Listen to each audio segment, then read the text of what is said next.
Hello class.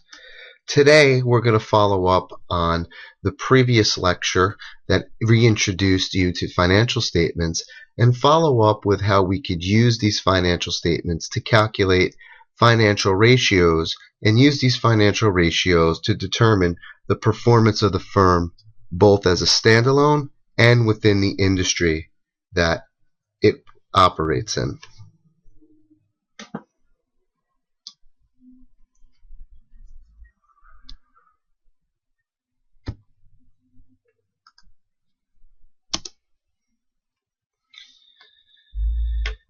As you remember, when we introduced you to financial statements, we said that financial statements tell a story of how a firm has performed up to a certain period of time or within a certain period of time, or the financial viability of the firm, i.e. the balance statement, at a specific period in time.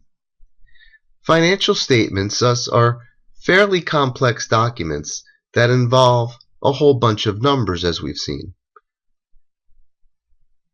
These numbers represent absolute values. They could tell us something about the amount of assets, liabilities, equity, revenues, expenses, and tax liabilities of a firm, but it's very difficult to really gauge or understand what's going on in the firm, primarily because of the size and maturity differences amongst firms. It's very difficult to compare Apple as an established technology company with a more upstart or startup technology company just by comparing their financial statements. So in order to compare one company against the next, especially in regards to making investment decisions, analysts need to benchmark company performance against some standard. And the term benchmark really means to set some sort of standard that companies are compared against. A common method of benchmarking is to compare a firm's current performance against that of its own performance over a certain period of time. Normally, that is a 3 to 5 year period and is referred to as trend analysis. When doing so, or when performing trend analysis, an analyst would look at the growth rate in various key items such as sales or revenues, costs of the firm, and profits to the firm.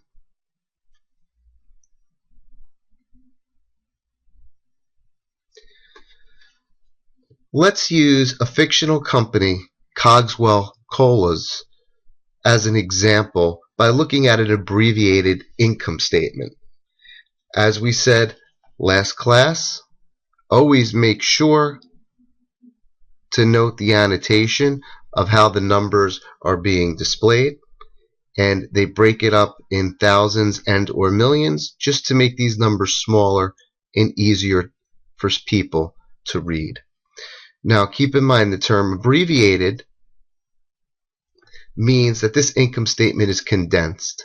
You're not going to see all of the line items for revenue or for expenses displayed in detail here. Otherwise, this income statement might be multiple pages. Firms, in their management accounting process, typically consolidate the financial statement into a much more condensed format when presenting it to upper management.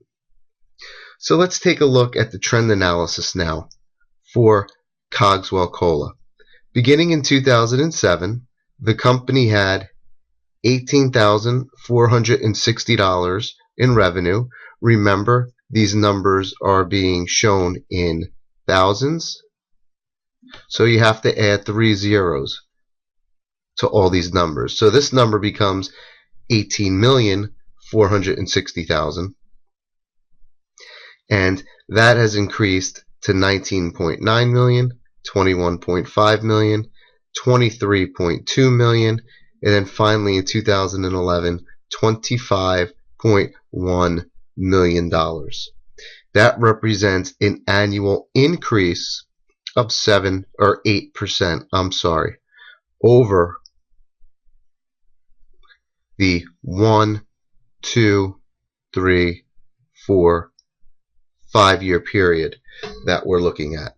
Now, if you just took the difference between the final year, which is 2011, and the first year in 2007, you would see that that $7 million difference divided by the first year base of 18.4 is not going to be equal to 8%.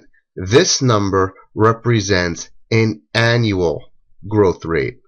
Normally, firms would show this number as what's known as a CAGR calculation, which stands for the compound annual growth rate.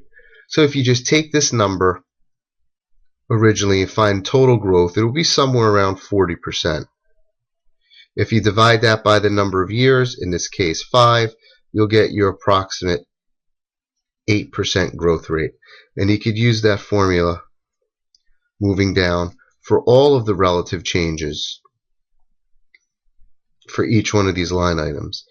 Now, if you are using Excel to analyze these numbers, you could set up a formula in this cell and copy it down, and these would all be calculated for you in a practical means.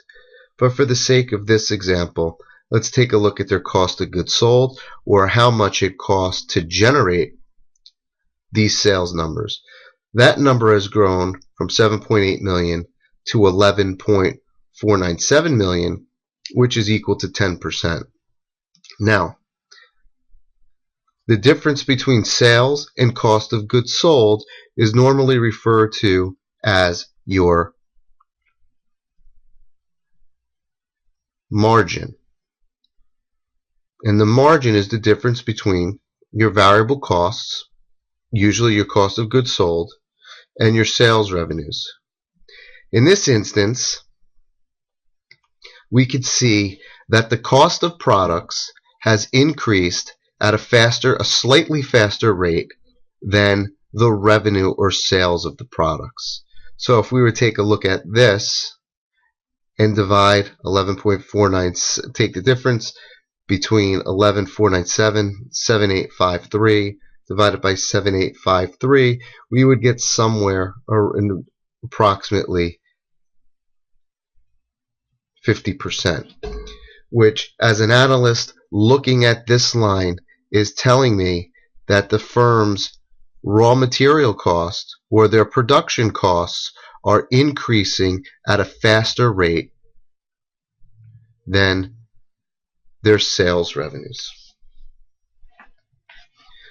Moving down to the next item, we look at the SG&A expense, and that SG&A expense has grown 12% over this 5-year period. So not only is the cost of production going up faster than sales, the cost of SG&A, or your overhead expenses, is going up at a faster rate. Depreciation, which is a non-cash item, has decreased, which is telling me that depreciation is a runoff of the value of plant and equipment, i.e. capital expenditures, which is telling me that this company has some older equipment because the depreciation is getting smaller.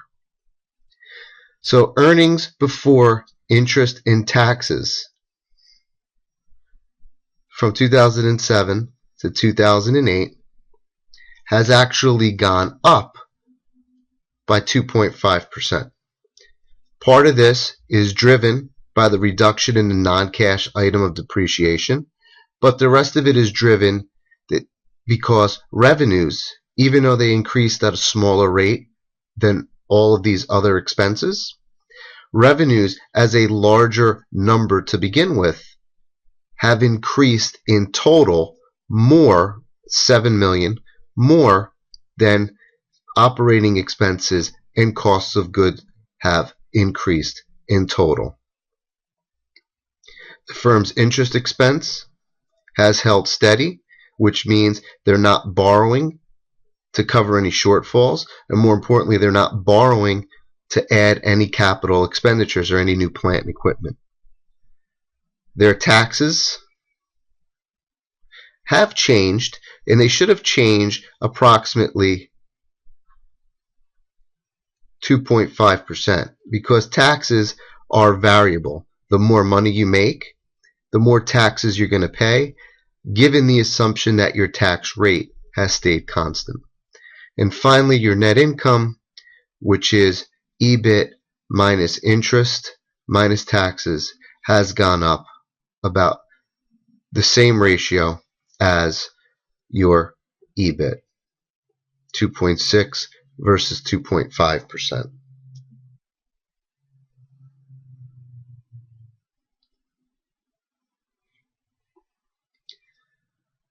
Another useful way in which benchmarking can be valuable to a firm or valuable to an analyst in making some sense out of the mess of numbers is to recast the income statement and the balance sheet into common size statements.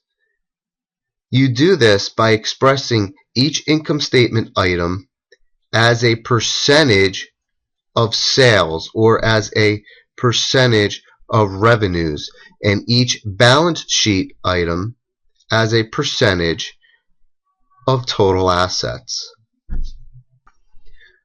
Now, utilizing this technique, let's take a look at Cogswell-Cola's income statement or common size income statement just for the end of the most previous or latest year, which is December 31st, 2011.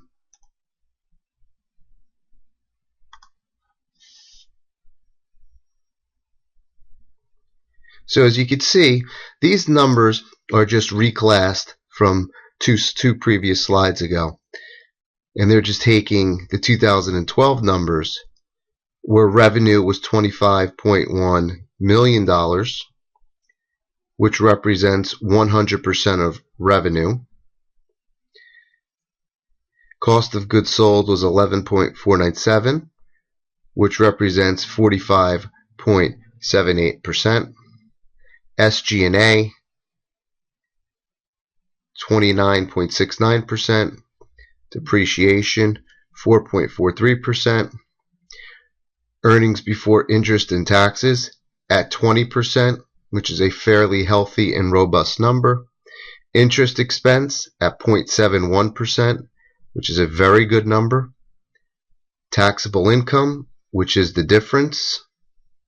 Taxes 6.1%. Net income at 13.19%. Now, how do we know how Cogswell has fared? Just looking at this number, 13.19%, is that good or bad? Well, it depends on the industry that they're in, and it depends on what the industry standard or the benchmark is for all of these numbers. Now, let's take Cogswell's performance and compare it against Spacely, which is another competitor in the same industry. You can see that Spacely has higher cost of goods sold. Not much higher, but higher nonetheless. But they have lower selling and general administrative expenses. They have higher depreciation, which is telling me that their equipment may be newer. Their EBIT is lower. Their interest expense is higher, which further strengthens the assumption that I made above when talking about depreciation. Their taxable income is lower. As such, their taxes are lower, but their net income percentage is lower by about 25%. So, which of these companies is better? Well, looking at the numbers, you could say that Cogswell is much more profitable, or is more profitable at 13.19% than Spacely is. And that is further evidenced by the earnings per share of $1.85 versus $1.46, which tells me that Cogswell is generating more value or more income to its shareholders than Spacely is. Now again, looking at these numbers may not tell the whole story because they've borrowed and have relatively newer equipment. They may be gearing up for some sort of future expansion that would change these numbers in the future. Now, let's take a look at a common sized balance sheet for both Cogswell and Spacely. Cogswell has more cash on hand. 7% of its total assets are held in cash, where only 5% of the total assets are held by Spacely. Cogswell has less short-term investments, but higher accounts receivable. This may mean because they have also higher sales. And as a newer company, Spacely may not be issuing as much credit. They have less inventory. So Spacely has built up their inventory. They haven't sold it yet, which could lead into this lower accounts receivable number. And their total current assets are much lower, but as a percentage, they're not too far off. Net plant and equipment, roughly the same for both. Other long-term assets, higher for Spacely. Looking at their liabilities, Cogswell has more in terms of relative amount of accounts payable, but only slightly higher at 25.78 versus 24% in Spacely. Their long-term liabilities are lower, which is telling me that Spacely has more outstanding bank debt, which makes sense because their interest expense, as we saw on their previous condensed income statement slide, is higher. Total liabilities, 60% of revenues versus 63.98% of revenues, which means that the difference between 100% and this number means that owners have a 39.5% stake in the company after all claims against the assets are accounted for, whereas Spacely's owners only have 36% equity in the company. Now these numbers are not too far off, and looking at them standalone doesn't tell us much. It may tell us that Cogswell is a more mature and healthier company than Spacely, but what it could also say is that Spacely is gearing up and investing to be able to compete at a much higher level in the near future. So, benchmarking is a good starting point to be able to detect trends when analyzing a company and analyzing a company versus its competitor. You could use benchmarking to make quick comparisons of key financial statement values with competitors on a relative basis. And again, we need to be able to do this because each company, just like Cogswell and Spacely, is like comparing apples to oranges.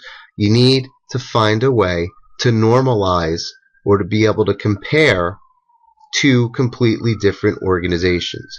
And you do this by using these key financial statement values. A more in-depth diagnosis to look at these companies requires individual item analyses and comparisons, which are best done by conducting ratio analysis.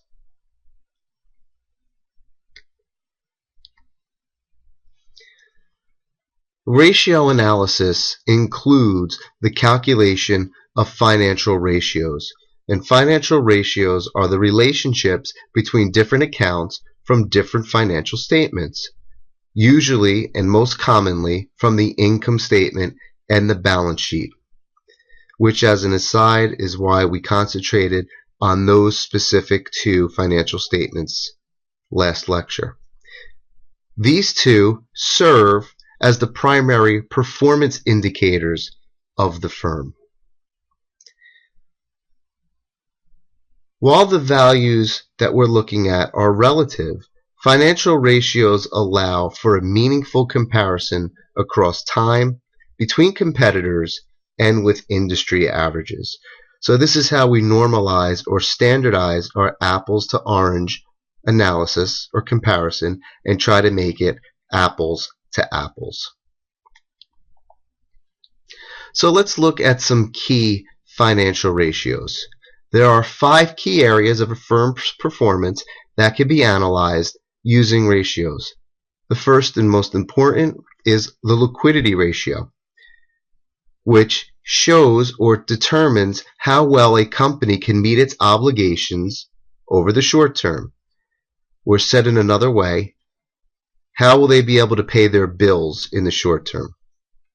Solvency ratios, also known as financial leverage ratios, show how well the company can meet its obligations over the long term. Asset management ratios show how efficiently the company is managing its assets and generating sales. Profitability ratios show how well the company has performed overall. And market value ratios show how the market or investors in the company view the company's financial prospects. Analysts can also conduct a more in-depth analysis, which is known as a DuPont analysis, which involves a breakdown of the return on equity into 3 components. However, for the course of this class, we are not going to be focusing on a DuPont analysis. So we are going to ignore anything related to DuPont analysis moving forward. So let's take a look at these ratios in more in-depth view. In looking at short-term solvency or liquidity ratios, we know that they are used to measure a company's ability to cover its short-term debt obligations in a timely manner, i.e., how are they going to pay their accounts payable and how fast their accounts receivable are coming in. There are 3 key liquidity ratios. They are the current ratio, the quick ratio, and the cash ratio. The current ratio measures a firm's current assets versus its current liabilities. The quick ratio or asset ratio looks at a firm's current assets, subtracting out inventories and comparing them against current liabilities. And the cash ratio, as you may expect by its name, measures the cash a company has versus its current liabilities. So let's take a look at the financial ratios or the solvency ratios for Cogswell and Spacely based on the numbers in the previous tables of their performance. If you have any questions on how these numbers were calculated, simply write the calculation down, plug the numbers in for each company, and you should come up with these answers. Current ratio for Cogswell is higher, the quick ratio is higher, and the cash ratio is higher. So what does this mean? It means that in the short term, Cogswell has better liquidity, meaning it is better positioned to cover its short-term obligations than Spacely is. But it also has higher investment or in current assets, means lower yields are being realized since current assets are typically low yielding. This concept will make more sense when we go over interest rates. But the basic concept is the shorter you hold an asset, the less risk you assume, or the less liquidity risk specifically you assume, which means the yield returned would be lower because of the lower risk than something that's being held over a longer period of time.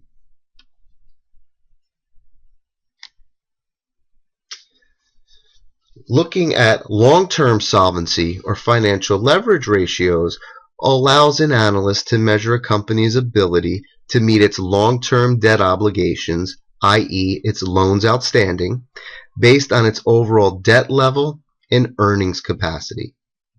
Failure to meet interest obligation could put a firm into bankruptcy and eventually lead to it going out of business.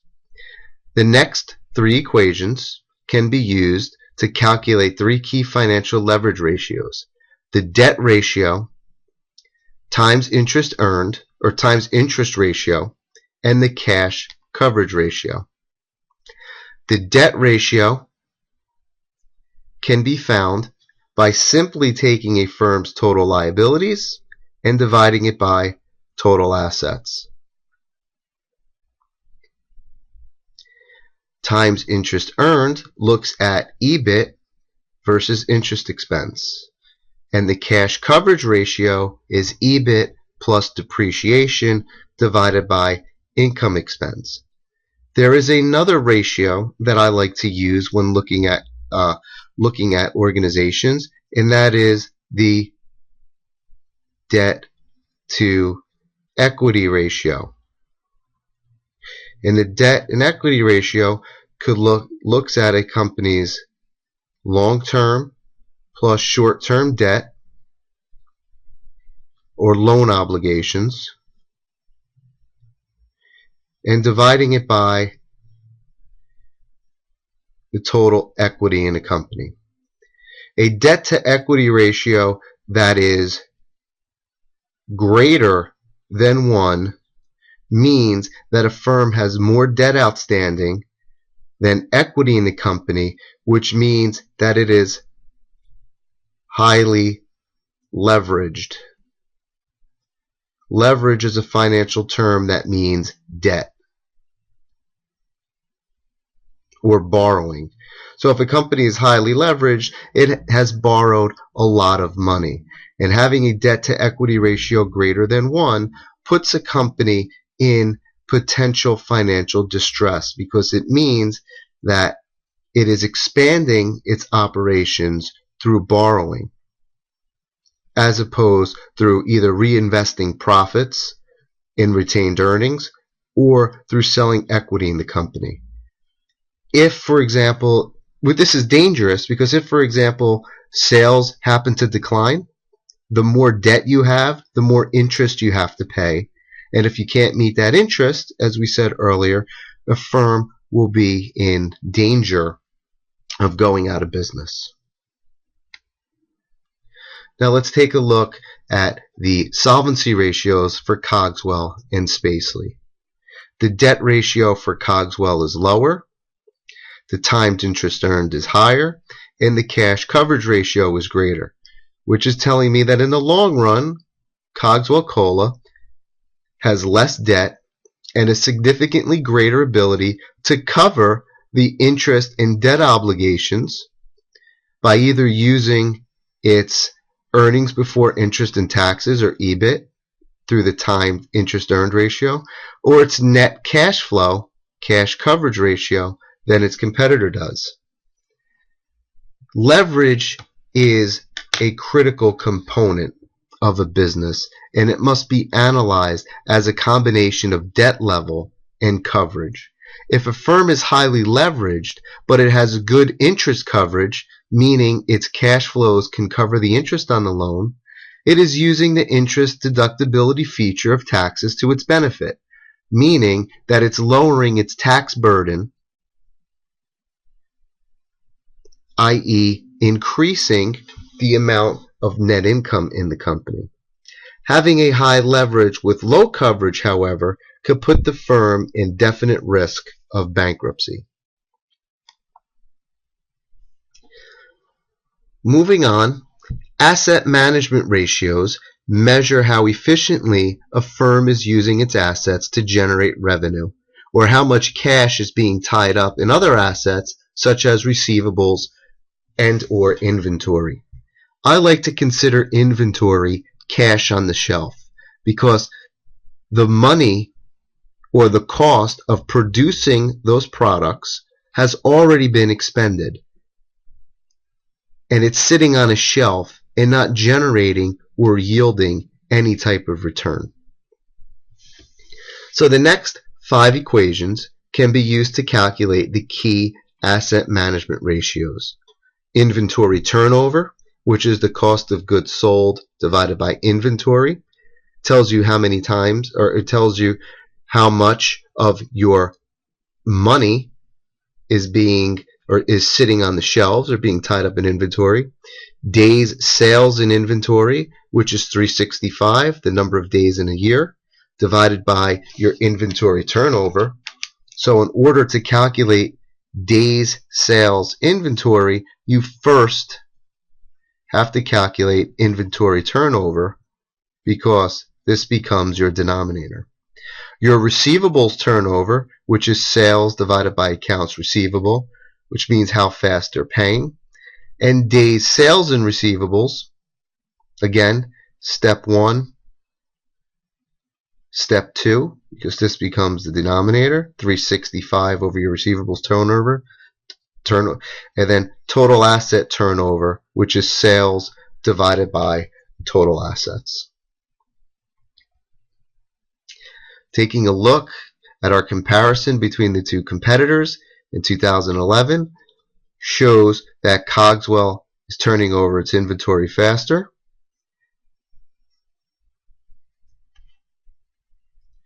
has less inventory, less receivables, higher day sales receivables, but lower total asset turnover. What does it mean? It means that while Cogswell is more efficient at managing its inventory, Spacely seems to be doing a better job of collecting its receivables and utilizing its total assets in generating revenues.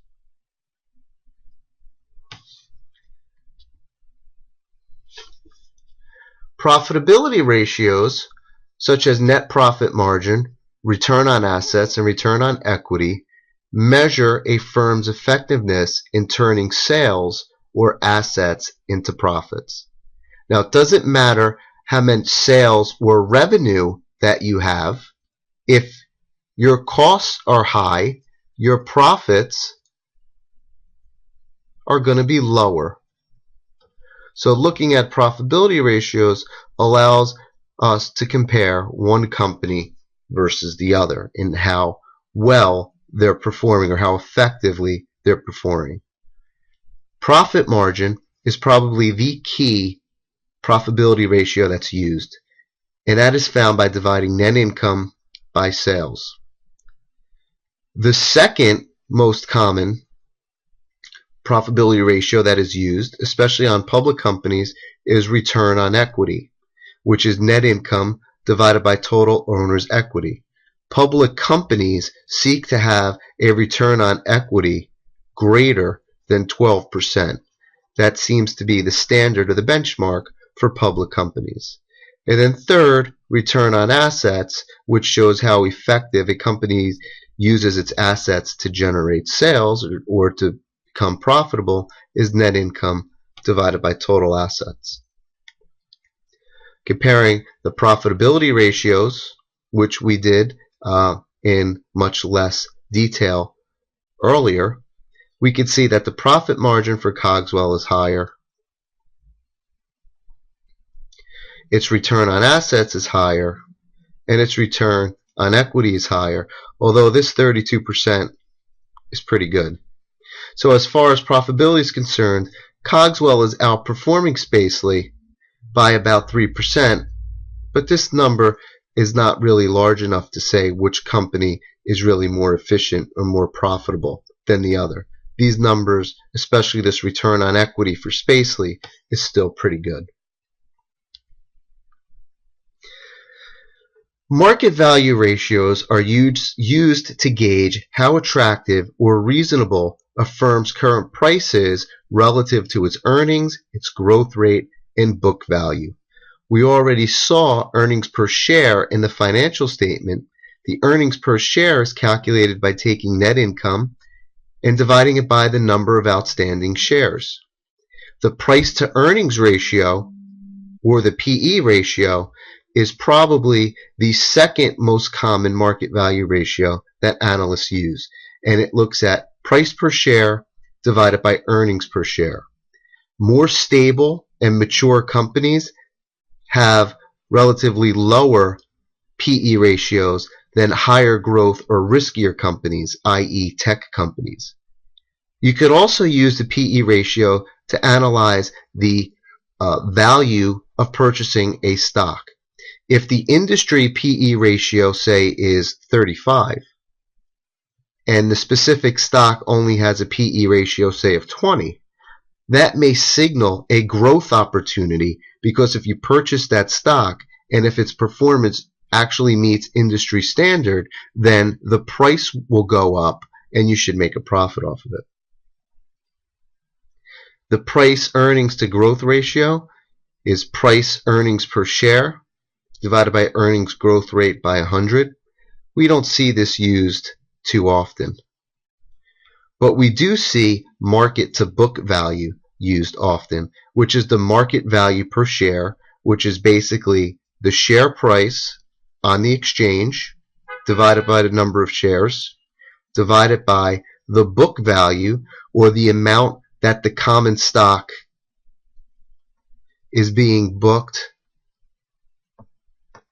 on the balance sheet, divided by the number of shares. So let's take a look at some additional information on market value ratios. Potential investors and analysts often use these ratios as part of their valuation analysis. And typically, if a firm has a higher P to E and higher market to book value ratio, it is an indication that investors have a good perception about the firm's performance, meaning these are usually very well run companies that have a long-standing history of good performance. However, if these ratios are very high, it could also mean that a firm is overvalued. Taking a step back to our previous example, if this stock had a current PE of, say, 45 and the industry average was 35, this may be an indication that the stock is overpriced and you should stay away from it.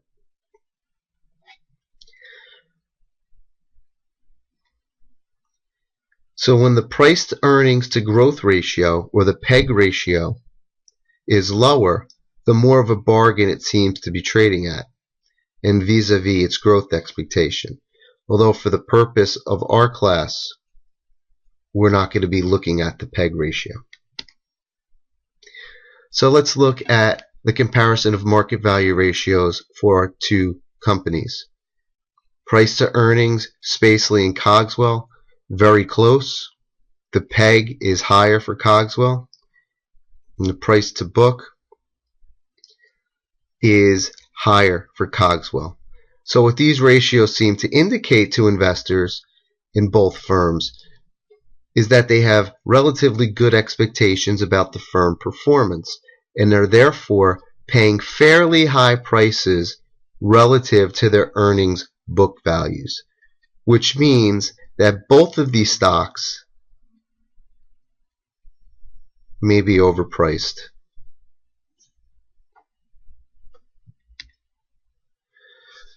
Now, let's take a look at some of the common industry ratios or industry benchmarks in some of the key ratios that we've looked at.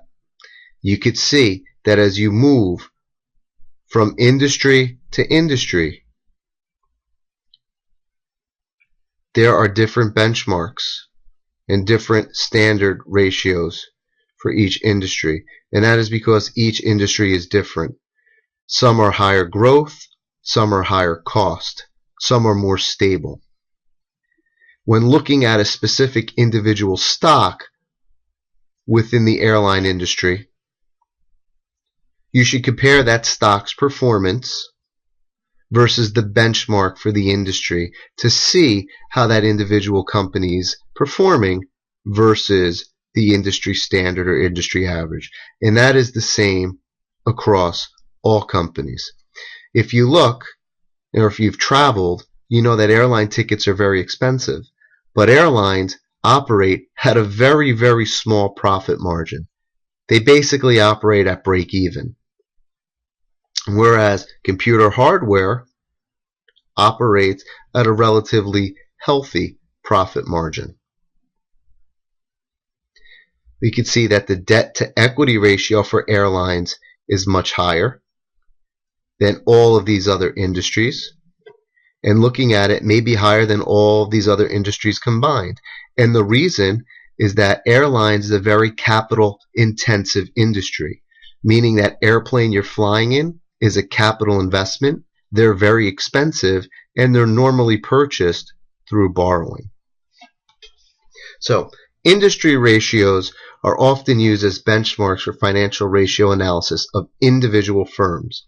There can be significant differences in various key areas across industries, which is why comparing company ratios with industry averages can be very useful and more informative than comparing two companies in two different industries directly against each other. This concludes our lesson on benchmarking and financial ratio analysis.